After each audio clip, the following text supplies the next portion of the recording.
Good afternoon, everyone.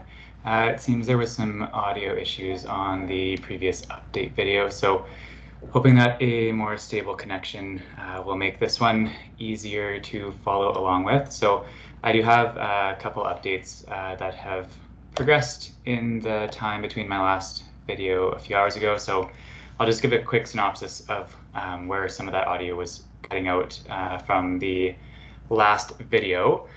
So highlight of what I was talking about is just that there's a cold front, so a system of pretty high wind speed coming in starting this afternoon, or has started, and will be kind of at its peak tomorrow and then dying off Friday into the weekend, where after that there will be some cooler temperatures. But in the meantime, those high winds will increase fire behavior quite drastically, and has already started to increase fire behavior on the lower East Adams Lake fire. So that's where I'll be focusing this update on. The cold front might have impacts on other fires in the area, but specifically we're paying attention to its impacts on the eastern side of the lower East Adams Lake fire. I think in my last video, I mistakenly labeled this creek system / valley, but the one that I will be referring to is the creek system running kind of on that south perimeter. And you can see here, this is our dispatch system. This kind of bubble out here is an updated perimeter from my last video. So this will be a most up-to-date perimeter that's on the public dashboard now. This will be kind of the best we have at this point in terms of a really good representation of where the fire is currently burning.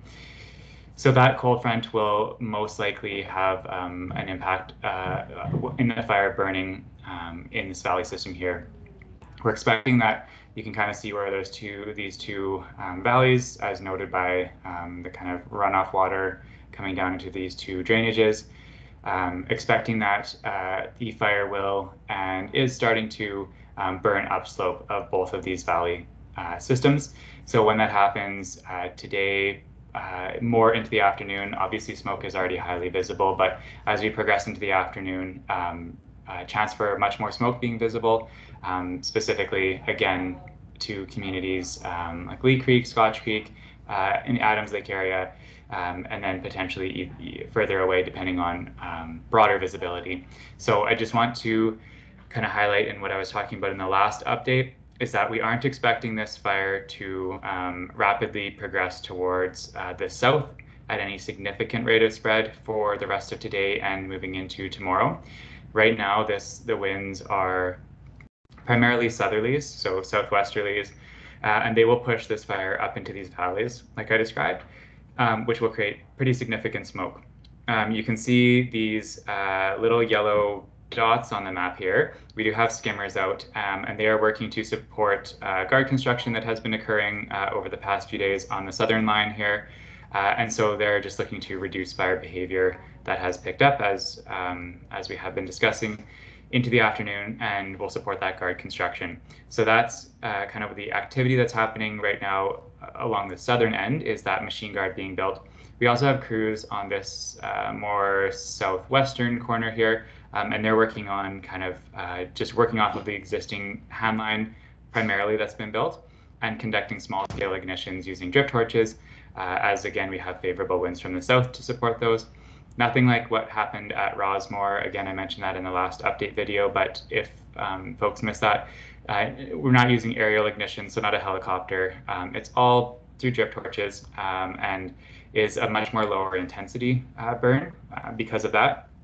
And we're also only burning about 50 feet of fuel between the guard and the active wildfire, so it's much lesser intensity. The smoke and active fire behavior for at least today and tomorrow, and most likely the next day, will all be natural, out of control wildfire, primarily again focusing to the east, and in these two drainages is where we'll primarily see most of the activity.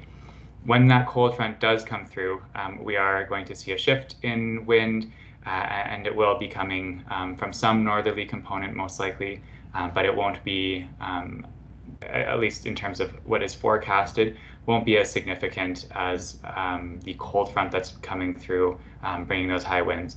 So we do have a bit of time to just continue working on this guard construction to the south, and not again expecting rapid movement south in the next short-term-ish, the next 2 days or so. But with that cold front and with increasing fire behavior and fire growth on that southern end, there is always the potential for sure for more movement in a southward direction than primarily an east or northeast direction. So I think it would be, again, relevant to take a look at firesmartbc.ca. There's lots of good materials there in terms of fire smarting your house, as well as broader emergency information in terms of evacuation preparedness or grab-and-go bags. Again, there's a large wildfire nearby, so this is a pretty good time to be thinking about that. But irregardless of that, it's always best to have those sort of plans in place, even after the wildfire situation kind of resolves itself in the next weeks here. Really good to have that planning done even for next season. It's not a waste of time to go through that now if we don't have any further movement south. It's always a good idea.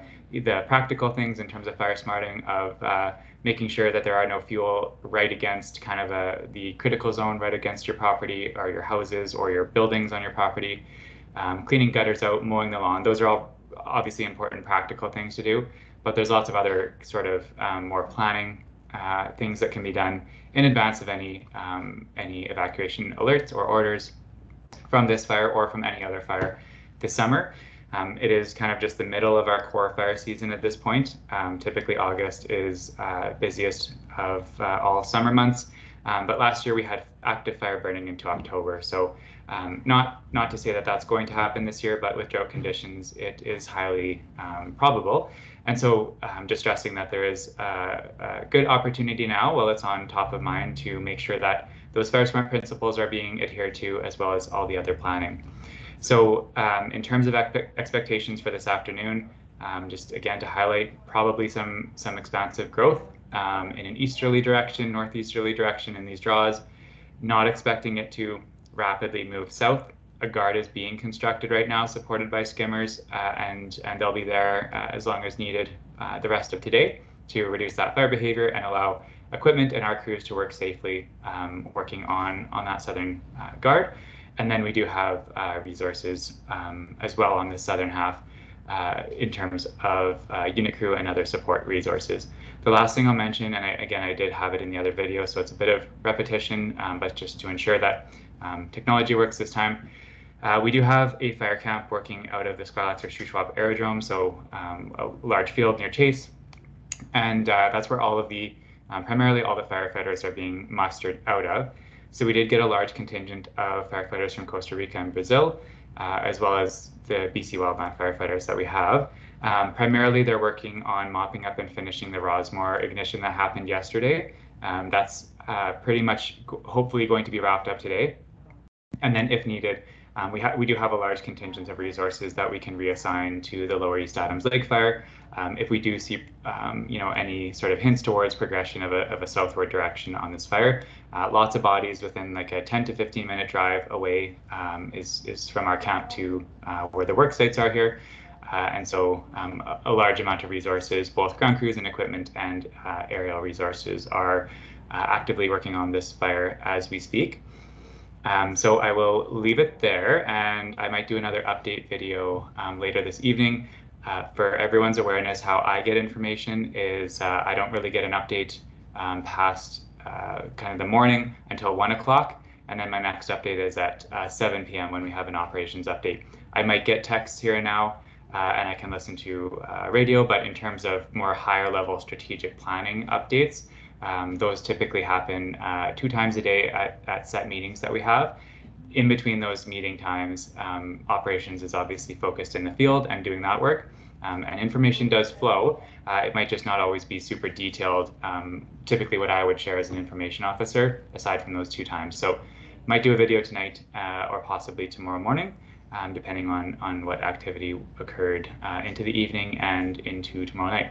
But I'll leave it at that for now, and Our contact information, as always, is on the incident page. Phone number, email, more than happy to chat with anyone who would like to utilize those resources. And if I don't hear from everyone, definitely check out that incident page. It's updated quite regularly throughout the day and has kind of the most up-to-date information that we have from our fire camp and from the incident management team here. It gets updated as soon as we get any relevant information. So aside from that, please reach out if you have any other questions, and if not, have a great afternoon.